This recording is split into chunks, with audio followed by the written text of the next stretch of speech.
Shalom. Oh, praise, honor, and glory goes to Yahweh Bashim Yoshua Bashim Gakodash. The honors to the elders and the apostles of the great millstone. Peace and citations to the hopeful let us get abroad. It's Brother Malak and Charlotte 44 Judah. Come back at you, brothers and sisters, with another lesson. Time being careful. All right, and what it takes, for us to be careful, in this truth, we are tempted by a lot of things. All right, when we're tempted by those things, it takes faith. It takes spiritual strength. All right, if we don't have that faith, we don't have that spiritual strength, then we're going to fail in every test. We're not going to overcome that spirit. All right, so therefore, our relationships with Yahweh Shemi Shai will be shown to not be as strong as we thought. All right, because you think that, boom, I have a strong relationship with Yahweh Shemi Shai. He's got me, he'll take care of me. And then when it comes to, being tested, then you fall short and you fall for that temptation. You end up, losing faith. Okay? And when you fail the test, then now you're an enemy of Yahweh Shem Shai. Alright, because you've gone, on to the other side, and you've basically turned yourself away from Yahweh Shem Shai. And when you do that, then you're a completely different person. You're not in the spirit. Right? And we, as a people, as Yahweh Shem Shai chosen people, are to be in spirit, obviously. This truth is a spiritual thing. It's not a carnal thing. It's not something that, you get paid for. You profit off of. I mean, we get gifts. We get alms, but the gifts that we're looking for are the spiritual gifts. All right, not money, not charity, not cars. Almost everybody has a car, that is mature, has reached adulthood. But the thing is, don't lose hope, all right? And don't trade this truth in for something that's carnal, all right? Because you chose something that was temporary over something that's everlasting. And that's one of the worst mistakes you can make, all right? Because you can have a chance to have something that no one has, and you blow it. All right, you could just completely blow it, and you wasted it. And that happens with a lot of people. All right, people follow out the truth, and they just blow their chance. And now look at them, back in the world, lost. All right, knowing the truth, knowing what's happening, knowing what's gonna happen, what is meant, what this place has coming.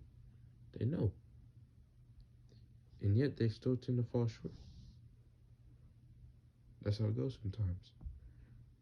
All right, so hey, the whole point is with you saying, you have a strong relationship with Yahweh Shema, you gotta prove it. And that's what Jacob Trouble is going to be about. Us proving that we love Yahweh Shema Shai. Us proving that what we learn, what we read, the things that we read, we're taking into consideration, and we're using it.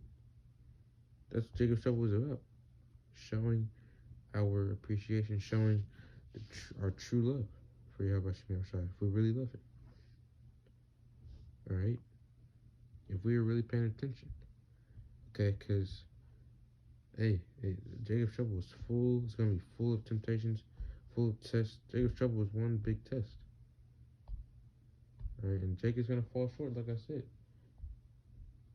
They're going to fall short because of the lack of prayer, the lack of reading, and overall, their spiritual growth is stunted.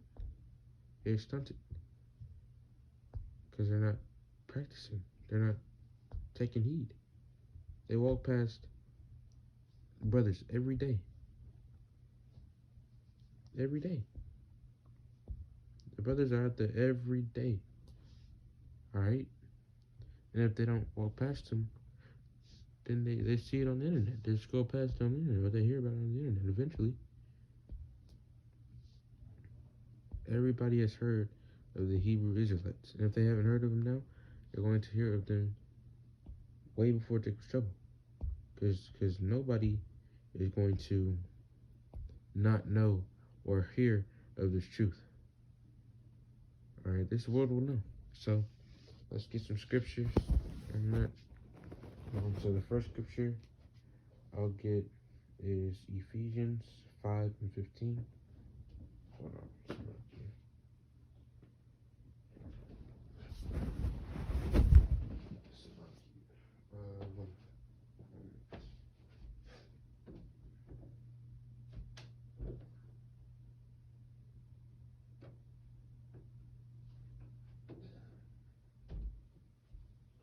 So this is Ephesians 5 and 15, and it reads, I'm gonna stay at 15. And it reads, see then that you walk circumspectly, not as fools, but as wise. So we should already know that we walk as, wise, We should already know that. If we're walking as fools, then we're just completely gone. We're unmindful of what's going on. We don't know how to handle things. We handle things in a carnal way, not in a spiritual way. All right? And eventually we'll fall short and be destroyed for the things that we committed, for the things that we did, and not taking heed to the word. All right? Next, we'll go to 1 John 4 and 1. Here it is, 1 John 4 and 1, and it reads, Beloved, believe not every spirit, but try the spirits, whether they are of Yahweh, because many false prophets are gone out into the world. So, don't believe every spirit, all right? Try the spirits, whether they're of Yahweh, all right? So, they're not of Yahweh by Shemel Shai.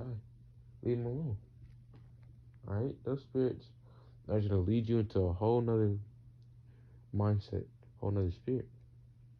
And that's how people bug out. It's having the multiple people. And sometimes the Lord brings them back, allows them to have a second chance. And sometimes he doesn't. Sometimes he doesn't. Some people are just meant to fall out. They're just meant to just go left and completely just kill themselves. Right? So, Israel, you gotta be careful. You gotta be circumspect. Many people are going to try to deceive you for a couple of dollars. That's what it's come to. Just basically selling our people out for money, for fame and for glory. And all that stuff is temporary. So with that was my lesson going into being careful. And I pray that your brothers and fair few sisters were edified. With that, shalom.